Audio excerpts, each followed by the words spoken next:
अब्दुल का ISI link सामने आया। हम देख रहे हैं इस समय बड़ी संख्या में देखिए श्रद्धालु पहुंच रहे हैं, रामलला के दर्शन करने पहुंच रहे हैं। प्रयागराज के बाद लगातार हम ये देख रहे हैं कि अयोध्या में बड़ी संख्या में लोग पहुंच रहे हैं। ऐसा लग रहा है कि ये पसंद नहीं आ रहा है और यही वजह बड़ी साजिश रची गई है। हमारे साथ गेस्ट का पैनल जुड़ चुका है। राजू दास जी हमारे साथ जुड़ गए हैं, महंत हनुमानगढ़ी के। हमारे साथ वेद भूषण जी जुड़े हुए हैं, पूर्व एसीपी दिल्ली पुलिस से। लेकिन सबसे पहले हम आचार्य शैलेश तिवारी भी हमारे साथ जुड़ गए, हिंदू धर्म गुरु। लेकिन सबसे पहले हम राजू दास जी के पास ही आ रहे हैं। राजू दास जी, अभी हम देख रहे हैं मन जी कि किस तरह से श्रद्धालु उमड़े पड़े हुए हैं, लगातार पहुंच रहे हैं रामलला के दर्शन करने। और ये साजिश बताती है कि इनकी आंखों में हिंदू आस्था कैसे चुभ रही है, ये टारगेट करना चाहते हैं। देखिए, दुर्भाग्य है कि जिस एक तरफ तो आप कहते हो देश में हर मतांतर मजहब के मानने वाले व्यक्ति आनंद पूर्वक, स्वतंत्र पूर्वक और अपने हिसाब से पूजा पद्धति को स्वीकार करते हैं, मानते हैं। लेकिन मंदिरों पर मुस्लिम आतंकवादियों का, कट्टरपंथियों का, मजहबियों गुट पर एक द्वेष भरी निगाहें रहती है। अयोध्या में डेली कई लाख सनातनी राम भक्त दुनिया के कोने कोने से आ रहे हैं और लगातार दर्शन कर रहे हैं, पूजन कर रहे हैं, अयोध्या में भ्रमण कर रहे हैं और वापस जा रहे हैं।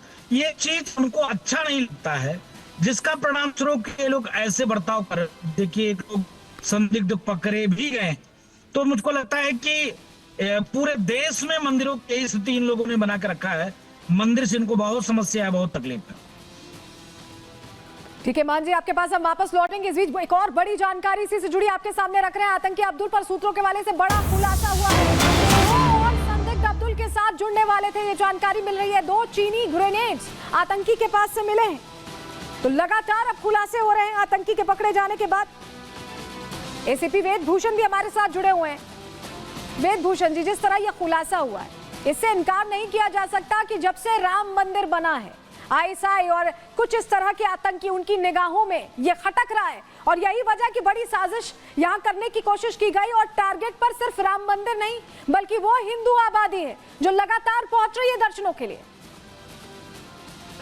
देखिए, केवल ये राम मंदिर ही नहीं, अभी हमारे प्रधानमंत्री सोमनाथ की यात्रा पर गए हुए हैं। तमाम जितने संभल, मुरादाबाद, मथुरा, वाराणसी, जितने भी जगह मंदिर हैं उसके ऊपर सवाल कर रहे हैं। एक बहुत बड़ा वर्ग हिंदुस्तान में ऐसा है जो इन तमाम मंदिरों के खिलाफ है, क्योंकि उस पर तमाम जो कोर्ट के अंदर जो आदेश आ रहे हैं वो तमाम हिंदू के जो समाज के फेवर में आ रहे हैं उनके लिए बहुत चुभने वाली बात है। और जो अब्दुल रहमान पकड़ा गया है, क्योंकि ये बहुत बड़ा खुलासा है, इसमें तमाम इन्वेस्टिगेशन की चीज़ें हैं, उसके कॉल डिटेल्स हैं, उस पर जो हैंड ग्रेनेड मिले हैं वो कहाँ से प्रोक्योर किए गए, क्योंकि आम आदमी के लिए हैंड ग्रेनेड प्रोक्योर करना इतना आसान काम नहीं है। तो कौन लोग इसके पीछे थे, कौन लोग राम मंदिर पर हमला कराना चाहते थे। अभी आपको याद होगा महाकुंभ हुआ था, किस तरह से आलोचना महाकुंभ की किसी बहाने से हिंदू जो तत्व थे उस पर अटैक करने की कोशिश की गई थी।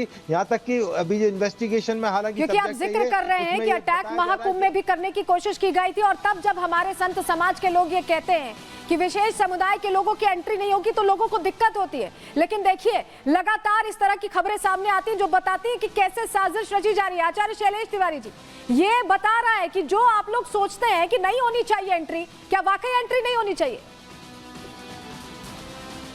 देखिए, मैं खुलकर बोलता हूं कि मुस्लिम समाज का किसी भी जगह पर जहां सनातन धर्म का स्थान हो, चाहे वह राम मंदिर हो, चाहे महाकुंभ हो या कोई भी मंदिर हो, उसके सराउंडिंग्स 1 किलोमीटर के दायरे में कोई भी मुस्लिम समाज के व्यक्ति किसी भी तरह का कोई व्यापार न करे, उनका किसी भी तरह का वहां आवागमन नहीं होना चाहिए। और जिस प्रकार से हैंड ग्रेनेड मिला है, मुझे लगता है कि कोई बड़ी साजिश थी, क्योंकि हैंड ग्रेनेड मिलना कोई सामान्य बात नहीं है। यह पीछे बहुत बड़ा आतंकवादी घटना का मुझे लगता है बहुत बड़ा शगुफा छोड़ा गया है। कहीं ना कहीं इस पर जांच करने की जरूरत है कि क्या आईएसआई का इसमें हाथ है, पाकिस्तान का हाथ है, या भारत में रह रहे कोई ऐसा संगठन जो भारत में हमारे हिंदू समाज के प्रति इतना बड़ा दुर्घटना फैलाना चाहता है। इसकी सख्त जरूरत है जांच की, और इस व्यक्ति को फांसी की सजा होनी चाहिए। बिल्कुल आचार्य जी, अभी इस पूरे मामले में जांच चल रही है और लगातार सिलसिलेवार तरीके से एक जानकारियां निकलकर सामने आ रही है। एक और बड़ा खुलासा जो जानकारी हमें मिल रही है, आतंकी का मकसद ज्यादा से ज्यादा लोगों को हताहत करना था। देश में सांप्रदायिक दंगे भड़काना उसका मकसद था। तो देखिए साजिश कितनी गहरी थी, इसकी तहें खुल रही हैं और सच सामने आ रहा है कि कैसे ये जो मंशा थी दरअसल दंगा भड़काने की थी।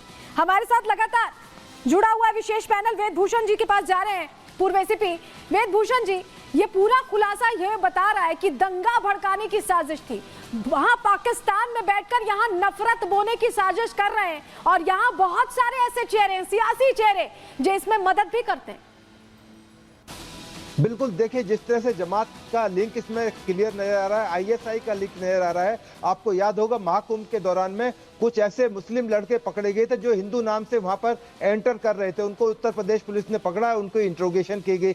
अब जो मामला जिसमें अब्दुल पकड़ा गया है, ये बहुत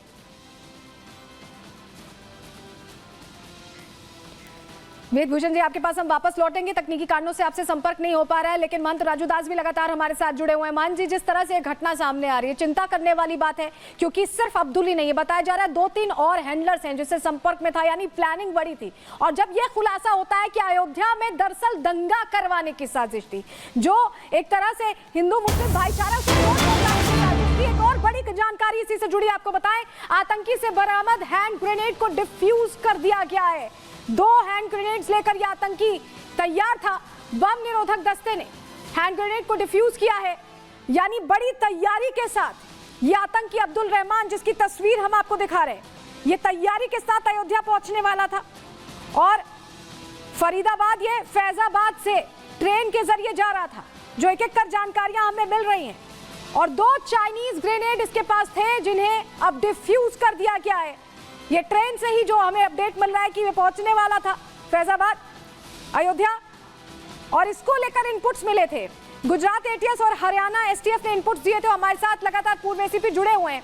सर, सबसे पहले ये समझना चाहेंगे, जब इस तरह के इनपुट्स आते हैं तो क्या किस तरह से इन्हें ट्रैक किया जाता है, और जो लिंक्स हैं, जो और लिंक्स हैं, क्योंकि ये संभव नहीं है कि अब्दुल अकेला ये करने वाला था, 2-3 और लोग हो सकते हैं शामिल जो मददगार थे, उन तक कैसे पहुंचा जाएगा? बिल्कुल, तमाम जो लिंक्स हैं, उनके जो कॉल डिटेल्स हैं, इसकी लोकेशंस हैं, किन किन लोगों के कांटेक्ट में था, और सबसे बड़ी चीज है कौन इसको फाइनेंस कर रहा था।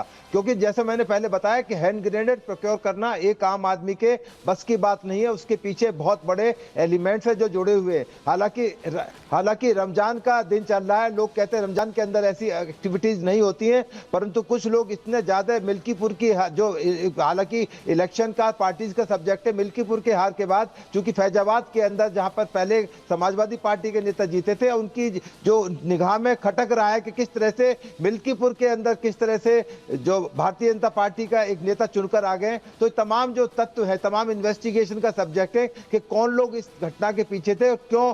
तमाम जो राम मंदिर को लेकर पहले भी काफी थ्रेट आ चुकी हैं,